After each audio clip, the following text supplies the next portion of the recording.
Tamil news சேனலில் உங்களது பொருட்களை வெறும் 500 ரூபாயில் விளம்பரம் செய்ய வேண்டுமா? தொடர்புக்கு 7806942275 தொடர்பு கொள்ளுங்கள்.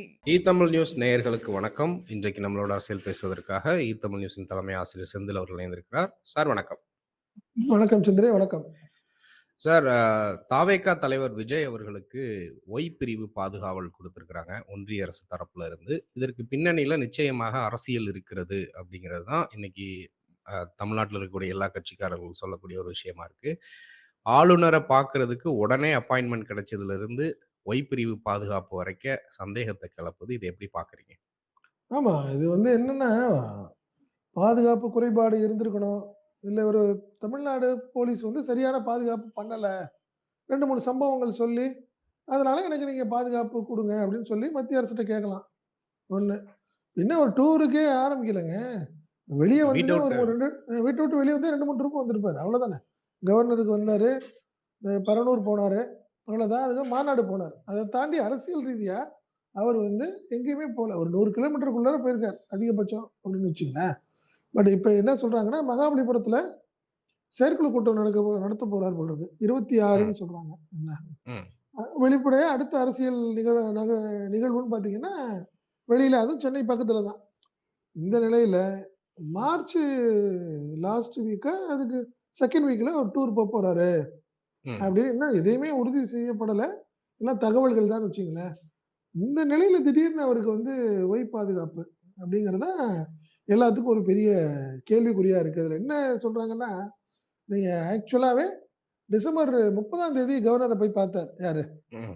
விஜய். விஷயம். எதுக்காக பார்த்தாருன்னா, அண்ணா யுனிவர்சிட்டி இஷ்யூல பெண்களுக்கு பாதுகாப்பு இல்ல ம், அப்படின்னு சொல்லி ஒரு மனு குடுத்தாரு. மனு குடுக்கறதுக்காக போயி, அவருக்கு பாதுகாப்புக்கு பர்மிஷன் குடுத்துருக்காருங்கிறது யாருக்கும் தெரியல. பாதி பேத்துக்கு இப்ப தான் தெரியுது.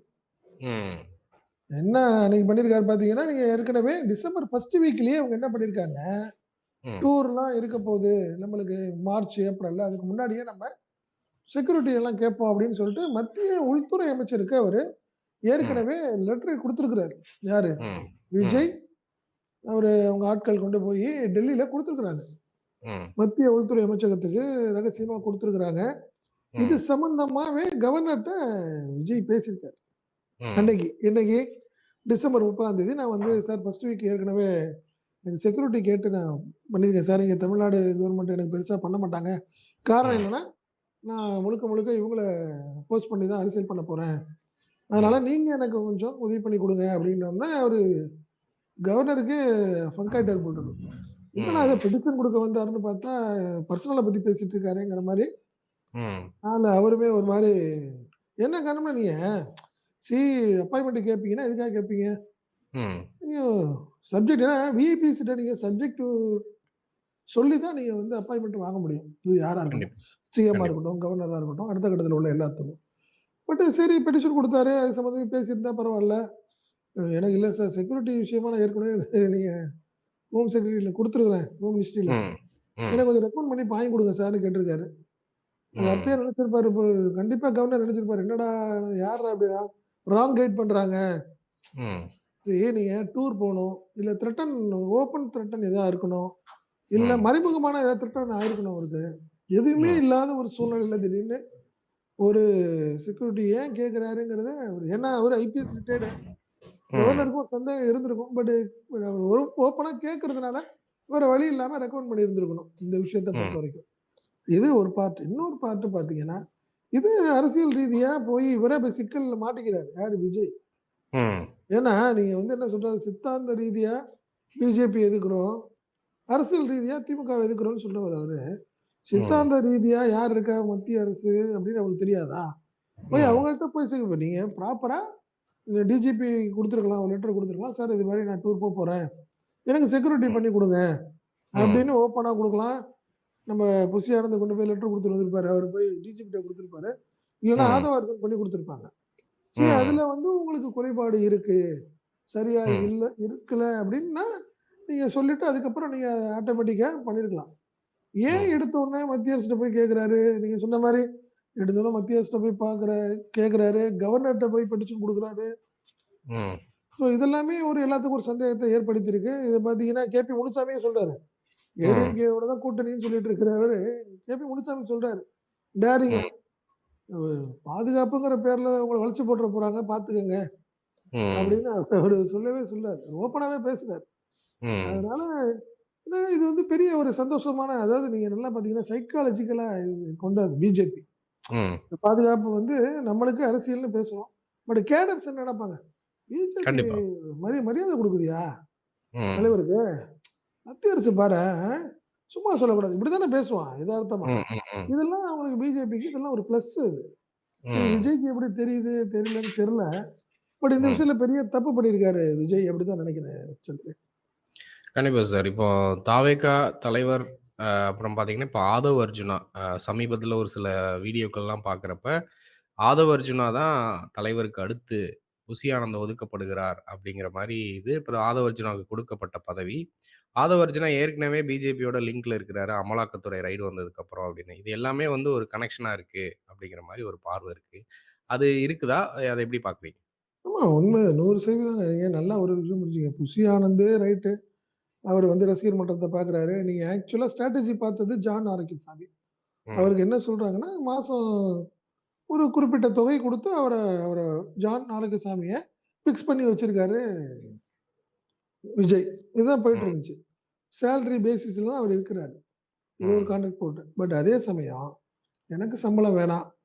நான் ம். உங்களுக்கு செலவு பண்றேன் அப்படின்னு போனவரு ஆதவ அர்ஜுன். ம். அது நீங்க ஆட்டோமேட்டிக்கா அவரே போய் உட்கார்ந்து எனக்கு இது நான் உங்களுக்கு இது பண்ணி தரேன். சொன்ன அடுத்த நிமிஷம் பிரசாந்த் கிஷோர கொண்டாண்டாருங்க. போய் ம். ஜாயின் பண்ணாரு. அவருக்கு பதவி குடுத்து, ஒரு வாரத்துல பிகேய கொண்டாந்து உட்கார வைக்கிறாரு ஃப்ரண்ட்ல. ம். நீங்க ஆட்டோமேட்டிக்கா அவர் கண்ட்ரோலுக்கு இவர் வந்துட்டாரு. யாரு விஜய் வந்துருவாரு. ஆதவ ம். அர்ஜுனுடைய அந்த ஸ்மார்ட்னஸ் வந்து அதுதான் அவருடைய பிளஸ். விறுவிறுன்னு ம். அவர் ஒர்க் பண்ண ஆரம்பிக்கிற இந்த விஷயங்கள்லாம் வந்து, "ஏன் நம்ம எதிர்பார்த்துட்டு இருந்தோம். கூட்டு வந்து உட்கார வச்சுட்டாப்லயே! பெரிய ஆள் தான்யா" அப்படின்னு நெனைப்பாங்கல்ல இது. ம். ஆட்டோமேட்டிக்கா நீங்க வந்து புசி ஆனந்தும், விஜய் ஆரோக்கியசாமியும் இது சாரி ஜான் ஆரோக்கியசாமியும் காணாம போயிடுவாங்க. அதுல ஆமா. மாற்றம் இல்ல. காலப்போக்குல ஆதவ அர்ஜுனுடைய கட்டுப்பாட்டில் விஜய் வந்துருவாரு. அதுல மாற்று கருத்துலாம் கிடையாது. புரியுதுங்களா உங்களுக்கு? நீங்க நல்லா பாருங்களேன். நீங்க இந்த பொய் பாதுகாப்பு விஷயங்கள்ல கூட ம். நீங்க பிகே வந்துட்டு போனாரு. வந்து போனோனே ஆர்டர் வருது பாருங்க. ம். நீங்க ஏன்னா பிகே வந்து ஆல்ரெடி பிஜேபியோடைய ஒரு பி டீமு, ஒரு ஸ்லீப்பர் செல்லுன்னு சொல்லக்கூடிய ஆட்கள் இன்னும் இருக்காங்க. என்ன ம். காரணம்னா, அவரு யார போய் அவருக்கு அவரு ஸ்ட்ராட்டஜி பண்ணாரோ, அடுத்த ஸ்டேஜ்ல பார்த்தீங்கன்னா, அடுத்த எலக்ஷன்ல அவங்க பிஜேபியோட கூட்டணி வச்சுருவாங்க. ம். நீங்க நீங்க ஆட்டோமேட்டிக்கா ஒவ்வொரு காலப்போக்குல நடந்துச்சுன்னா, நெறைய அப்படிதான் நடந்திருக்கு. ம். பெரும்பாலும் அந்த மாரி தான் நடந்திருக்கு. அதனால விஜய் ஆட்டோமேட்டிக்கா பிகே ஸ்ட்ராட்டஜி பண்றாருன்னா, ஒரு ம். ஒரு ஸ்மூத்தான ஒரு சூழ்நிலைய கொண்டு போய் விட்டுருவாரு பிஜேபிக்கும், விஜய்க்கும். புரியுதுங்களா? நீங்க கண்டிப்பா. ஆட்டோமேட்டிக்கா பாருங்க ஒய் பாதுகாப்பு வந்துருச்சு. அதனால ஆதவ அர்ஜுன், பிகே, ஒய் பாதுகாப்பு இப்படிங்கிற ஒரு சூழ்நிலையெல்லாம் பார்க்குறப்ப பார்த்தா, பிஜேபியோடைய ரோல் மிகப்பெரிய ரோல். இந்த விஷயத்துல விஜய அவங்க தன் கண்ட்ரோல்ல கொண்டாடணுங்கிறத அவங்க தெளிவா பண்றாங்க. ஏன்னா இன்னொரு விஷயம் நம்ம பார்க்கணும் இதுல. ஒய் ம். பாதுகாப்புங்கிறத பார்க்குறப்போ, ஆட்டோமேட்டிக்கா மத்திய அரசுடைய கன்சர்ன் இல்லாம இனிமே விஜய் வெளிய போ முடியாது. அவர ம். யார் வந்து பார்க்க போறாங்க? அவரு எங்க ம். போறாரு? அப்படிங்கிறது மொத நாளே தெரிஞ்சிரும் உங்களுக்கு. ம். புரியுதுங்களா? இனிமே பெருசா சீக்ரெசி மெயின்டெயின் பண்ண முடியாது. நீங்க ம். நீங்க எஸ்பிசிஐடியும் மாநில உளவுத்துறைய பார்த்து பயந்துட்டு இருந்த நீங்க, மத்திய அரசுடைய உளவுத்துறைக்கும், மத்திய அரசோட உள்துறை அமைச்சகத்தோட கட்டுப்பாட்டுக்கு நீங்க போயிடுறீங்கல்ல, ம். விஜய். புரியுதுங்களா? இனிமே ம். நீங்க வந்து சாதாரணமா விளையாட்டா சொன்னோம்னா, நம்ம வந்து இனிமே கல்யாணத்துக்கு கூட போ முடியாது. எங்கேயும் கோவாக்கு, இந்த மாரி எங்க போனீங்கனாலும் இனிமே ஈஸியா தெரிஞ்சு போயிரும் அவருக்கு. இனிமே சீக்ரெசி மெயின்டெயின் பண்ணவே முடியாது. ஒரு ம். அரசியல் தலைவருக்கு சீக்ரெசி மெயின்டெயின் ரொம்ப முக்கியம். ஏன்னா, அவர வந்து பார்க்குறவங்க வந்து அனைத்து கட்சியை சேர்ந்தவங்க வருவாங்க. அவருக்கு ம். நண்பர்கள் முறையில வேற கட்சியில உள்ள நண்பர்கள் கூட வந்து பார்ப்பாங்க. இப்ப இது ம். இனிமே எல்லாமே தவிர்ப்பாங்கல்ல. இது ம். விஜய்க்கு எப்படி தெரிஞ்சு தெரியாம பண்றாருன்னு தெரியல. ம். கண்டிப்பா சார். இப்போ கூட்டணி அப்படின்னு வந்துச்சுன்னா, இப்போ பிஜேபி கூட அதிமுக போக வாய்ப்பில்ல அப்படின்னு சொன்னாலும், இப்போ வழக்குகள் அதுன்னு பல்வேறு சிக்கல்கள் இருக்குது. அங்க இருக்கக்கூடிய மூத்த தலைவர்கள் மேல. அவங்க பிஜேபி கூட கூட்டணி வைக்கக்கூடிய நிர்பந்தத்துல தான் இருக்கிறாங்க அப்படின்னு இருக்கு. இப்ப நேற்றைய தினத்திலிருந்து பார்த்தா, ஓபிஎஸ்லேருந்து எல்லாரையும் உள்ள கொண்டு வரணும் அப்படின்னு சொல்றாங்க. விஜயோடைய வேகத்தினுடைய நெருக்கடி தான் வந்து இப்போ அதிமுகவ ஒருங்கிணைக்கக்கூடிய பணியில அவங்கள வந்து ஒரு அழுத்தத்திற்கு உள்ளாக்கியிருக்குன்னு சொல்றாங்க. அத எப்படி பார்க்குறீங்க? 100% நீங்க பார்த்தீங்கன்னா, அதிமுக வீக் ஆக ஆக விஜய்க்கு பிளஸ். ம். அவரு தான் வளர்றாரு. விஜய் எப்படி புதுசா புதிய புதிய வாக்காளர்களோட அவர் வந்து உருவாக்க முடியுமா? கிடையாது. ம், ம், திமுகல இருந்தோ, அதிமுகல இருந்தோ, சீமான்ட்ட இருந்தோ, ஏதோ ம், ஏற்கனவே ஒரு வோட் பேங்க் இருந்துட்டு இருந்து விஜய்ட்ட போகுது. போக ம், ஆரம்பிக்குது. அந்த அந்த வகையில பார்த்தீங்கன்னா, திமுக வந்து ஒரு பெரிய கட்டமைப்பு ஸ்ட்ராங், வெரி ஸ்ட்ராங்ன்னு வச்சுக்கங்களேன். அதுல ம், ஒண்ணும் மாற்றம் இல்ல. பெருசா அவர உடைச்சு விஜய்க்கு போயிற மாட்டாங்க. ஆனா, ம், அதிமுக ரொம்ப வீக்கா இருக்கு. நீங்க காரணம் என்னன்னா, எடப்பாடிக்கு பலவித நெருக்கல்கள்ல இருக்கு. பெரிய நெருக்கடியில இருக்காரு அவரு. ம், ஏன்னா, நீங்க பிஜேபி வந்து என்ன செய்ய போகுதுன்னு தெரியல. குறிப்பா ம், சொல்லணும்னா, இரட்டை இலை இன்னும் அவங்களுக்கு கிடைக்குமா? கிடைக்காதாங்கிற ஒரு பெரிய குழப்பம் ஓடிக்கிட்டு இருக்குது. ஏன்னா, தேர்தல் ம், கமிஷன் முதல்ல தலையிட முடியாதுன்னாங்க. இப்ப தலையிடுறோம். இப்ப அவங்க தான் இப்ப விசாரிக்க போறாங்க. அடுத்தது ம், ஓபிஎஸ், செங்கோட்டையன் என்ன இன்னும் சொல்லப்போனா, ம், நீங்க கொடநாடு விஷயங்கள் நெறைய பிஜேபி ஆட்டோமேட்டிக்கா டிஎம்கே அவங்க எலக்ஷனுக்கு முன்னாடி அவங்களும் நெருக்கடி குடுக்க ஆரம்பிப்பாங்கல்ல. நீங்க ம், பிரதான எதிர்க்கட்சி அதிமுக. அதுக்கு பல வகை தாக்குதல்ல அவங்கள சமாளிக்க வேண்டிய கட்டாயத்துல இப்ப ம், அதிமுக இருக்குது. அதனால நீங்க இந்த ஒரு சூழ்நிலையில விஜய் வந்து வளர ஆரம்பிக்கிறாரு. குறிப்பா அதிமுகவுடைய வோட் பேங்க்லேருந்து அவரு வளர ஆரம்பிக்கிறாருங்கிற ஒரு இமேஜ் ஆரம்பிக்கிறது வந்து இன்னும் நெருக்கடி அதிமுகக்கு. ம். ஸோ ஒண்ணும் எல்லாம் ஒண்ணா சேர்ந்தா தான் நம்ம இனிமே தப்பிக்க முடியும். அப்படிங்கிற ஒரு ம். சூழ்நிலை அங்க மனநிலை எல்லாத்துக்கும் வந்துடுச்சு. அதுல ஒண்ணும் கண்டிப்பா. மாற்று கருத்து கிடையாது. அதுதான் இந்த ஒருங்கிணைக்க ஆரம்பிக்கிறாங்க. நீங்க ராஜன் செல்லப்பாவுடைய பேச்சா இருக்கட்டும், செல்லூர் ம். ராஜுவோட பேச்சா இருக்கட்டும், இது எல்லாமே அத மையம் வச்சு தான் மையமா இருக்கு தான் அந்த அவங்களுடைய பேச்செல்லாம் இருக்குது. கண்டிப்பா சார். இப்போ பாஜக, அதிமுக, பாமக போன்ற கட்சிகள் கூட்டணியில போனாலும், விஜய் அப்புறம் விஜயோட சின்ன சின்ன கட்சிகள் கூட்டணி வந்தாலும், திமுக கூட்டணின்னு இருக்கிறப்ப, இந்த மும்முனை போட்டி அப்படிங்கிறது ஆட்டோமேட்டிக்கா வந்து திமுகவுக்கு சாதகமா தான் இருக்கும். ஆளுங்கட்சிக்கு சாதகமா தான் இருக்குன்றது வரலாறு. அது இந்த இதையும் அப்படியே கன்டின்யூ ஆகுமா? இல்ல அது எப்படி பார்க்குறீங்க? அப்படி இருந்தா? 100% அப்படிதான் இருக்கும். அப்படிதான் 100% இருக்கும். ஏன்னா, விஜய பொறுத்தவரைக்கும் பார்த்தீங்கன்னா, கூட்டணி வைக்கணும் அப்படின்னு பார்த்தீங்கன்னா, ஒண்ணு ஏடிஎம்கே இல்லன்னா பிஜேபி. நீங்க நல்லா ம். பார்த்தீங்கன்னா, வேற யாரோட இருக்காது. பெரிய ம். மேஜர் பார்ட்டி அப்படின்னு பார்த்தீங்கன்னா, அவங்க 2 பேர் தான் இப்ப இருக்காங்க. ஏன்னா ம். திமுகவுக்கு கிடையாது வாய்ப்பில்ல. அந்த திமுக கூட்டணியில உள்ள ஆட்கள் யாராவது வந்தா தான். அது ம். ம். நடக்குமா? இல்லையான்னு தெரியல. பட் வெளியில இருக்கிறவங்க பார்த்தீங்கன்னா, அதிமுக, பிஜேபி. பிஜேபிட்ட வாய்ப்பு இல்ல. அதிமுக கிட்டயோட கிடையாதுன்னு சொல்லி அவரே சொல்லிட்டாரு. ம். என்ன நீங்க அவரே சொல்லிட்டாரு. அதனால அவர் தனியா நிக்க போறாருங்கிறது தான் இன்னைய நிலைமை. ம். அதிமுக அவங்க வந்து இப்ப கூட்டணி கட்சிகள யாராவது தேடிக்கிட்டு இருக்கிறாங்க. ஸோ அது ம். திமுக தனி, விஜய் தனி, அதிமுக தனிங்கிறது தற்போதைய நிலை. அது ஈசி வின் டூ டிஎம்கே. அவங்க இப்ப ஒர்க் பண்ண ஆரம்பிச்சுட்டாங்க. 200 ம். பிளஸ்ங்கிற அடிப்படையில திமுக ரொம்ப ஸ்ட்ராங்கா வேலை பார்க்க ஆரம்பிச்சிருச்சு. இந்த பாருங்க ம். மாவட்ட செயலாளர்கள் மாற்றங்கள்லாம் பண்ணிட்டு, அவரு ஒருங்கிணைக்க ஆரம்பிச்சுட்டாங்க. அவங்க வேற மாரி அவரு தான் சொல்றாருல்ல. இது வந்து மாற்றி அமைக்கிறதுங்கிறது வந்து ஒரு ஸ்ட்ராங் பண்ணிட்டு இருக்காரு. 2 சட்டமன்ற தொகுதிக்கு ஒரு மாவட்ட செயலாளர்ங்கிற அடிப்படையில பண்ணிட்டு இருக்கிறது. திமுக ம். ரொம்ப ஸ்பீடா ஒர்க் பண்ண ஆரம்பிச்சிருச்சு. மத்த கட்சிகள்லாம் தடுமாறிட்டு இருக்கு அப்படிங்கிறத நான் சொல்லிட்டு இருக்கேன். அதான் உண்மை. கண்டிப்பா சார். இப்ப 200 பிளஸ் அப்படிங்கிறது, இவங்க வந்து இப்போ ஆல்ரெடி ஒரு நரேட்டிவ் பில்ட் பண்ணிட்டாங்க. ஆளுங்கட்சி திமுக மற்றும் திமுக கூட்டணி கட்சிகள் மக்கள் மத்தியில ஒரு நல்ல பேர் இருக்கு. ஆன்டி இன்குமென்சின்னு பெருசா எதுவும் இல்ல. அ இப்போ விஜய், அதிமுக, பாஜக இவங்கெல்லாம் எத வச்சு அரசியல் செய்றது, நரேட்டிவ் எடுத்துட்டு போறது அப்படிங்கிறதே புரியாத ஒரு இடத்துல இருக்காங்க. தேர்தலுக்கு இன்னும் ஒரு 1 வருஷம் இருக்குது.